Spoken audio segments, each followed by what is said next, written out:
അപ്പോൾ നമ്മളിങ്ങനെ നടയിൽ തൊഴുതുകൊണ്ട് നിൽക്കുന്ന സമയത്ത് നമുക്ക് പല വിഷയങ്ങളിലും ഉണ്ണി മുകുന്ദൻ വരുന്നുണ്ടല്ലോ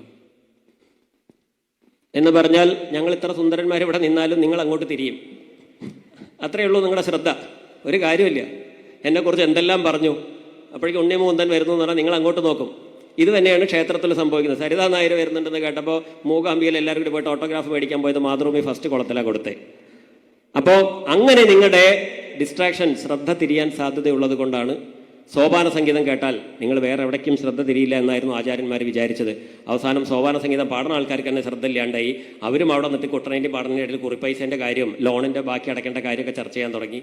അങ്ങനെ ഈ കല ഇല്ലാണ്ടായപ്പോഴാണ് ആർക്കും നിലയും വില ഇല്ലാണ്ടായി ഞരളത്തുരാമ പൊതുവാൾ ക്ഷേത്രത്തിന് പുറത്തിറങ്ങുകയും എവിടെയെങ്കിലും നിലയും വിലയും കിട്ടിയാലോ എന്ന് കരുതിയിട്ട് എല്ലായിടത്തും പോയി പാട്ട് പാടുകയും അങ്ങനെ ജി അരവിന്ദൻ, കാവാലം, നെടുമണി വേണു സാർ തുടങ്ങിയ ആളുകളുടെ ഇടയിൽ പോയി പെടുകയും അങ്ങനെ അദ്ദേഹം ഒരു കലാകാരനാണെന്ന് കേരളം അവസാന കാലത്ത് 80-ാം വയസ്സിൽ തിരിച്ചറിയുകയും അദ്ദേഹം മരിക്കുന്ന സമയത്ത് 36 റീത്തുകൾ പലരായിട്ട് കൊണ്ടുവന്ന് വെക്കുകയും അന്ന് ഞാൻ പറഞ്ഞു, ആ റീത്ത് വെച്ച പൈസ ഞങ്ങൾ ജീവിച്ചിരിക്കുമ്പോൾ കാശായിട്ട് തന്നിരുന്നെങ്കിൽ എത്ര നന്നായിരുന്നു എന്ന് ഞാൻ ചിരിക്കുകയും ചെയ്ത ദിവസവും ഉണ്ടായി.